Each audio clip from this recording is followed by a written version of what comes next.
ways. Nobody's happy with me at the moment. Guess what? Anyway, so I've been focusing on green bean seeds. This is serious. Yeah. Whatever is happening in Washington is serious too, but green beans are serious. The lack of Po'omoho seed is frightening. The people are worried about it here.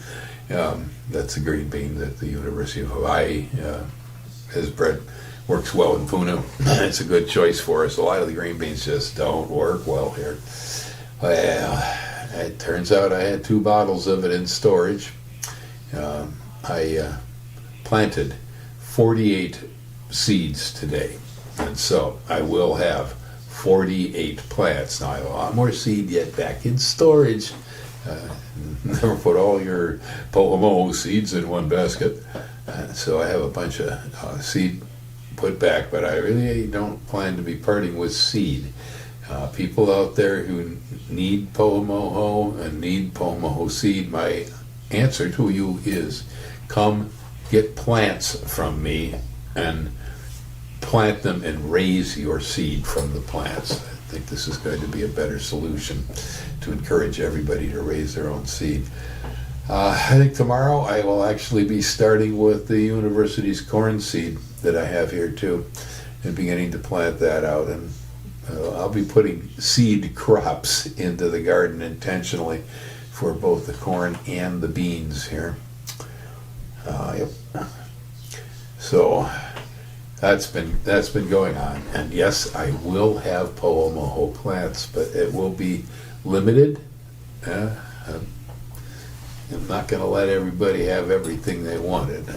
Probably, maybe a limit to 6 plants to each person who comes with interest, and you take the half a dozen and you go ahead and turn it into 200 seeds at least, please.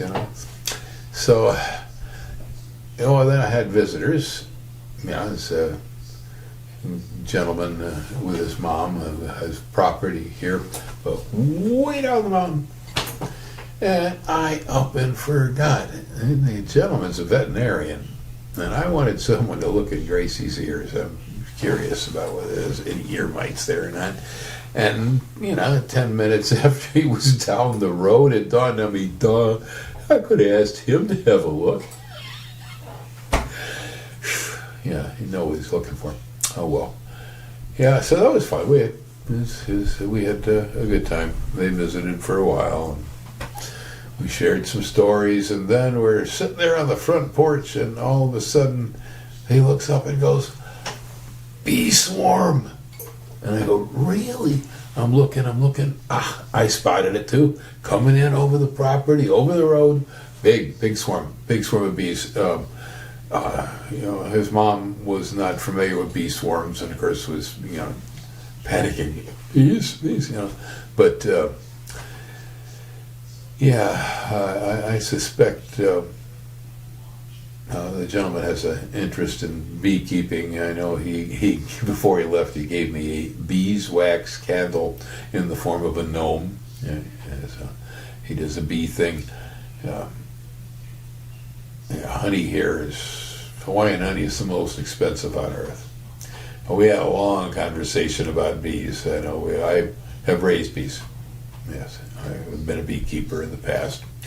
No more, but at one time I was. So we had a lot to say on the subject. Went out to the woods where the bees had disappeared and couldn't find them. I don't know. Apparently the swarm did not settle here. Too bad. I would have enjoyed having a bee swarm settle down. I could use the pollinators. Yeah, anyway, that's about it, folks. Let you know I'm going to have some Po'omoho plants available to people so they can raise their own seeds. Darn, just miss the bees. Maybe not, though. Who knows? Maybe they did a U-turn. Maybe they filled the neighbor's attic. Oh well. Hang loose. Oh.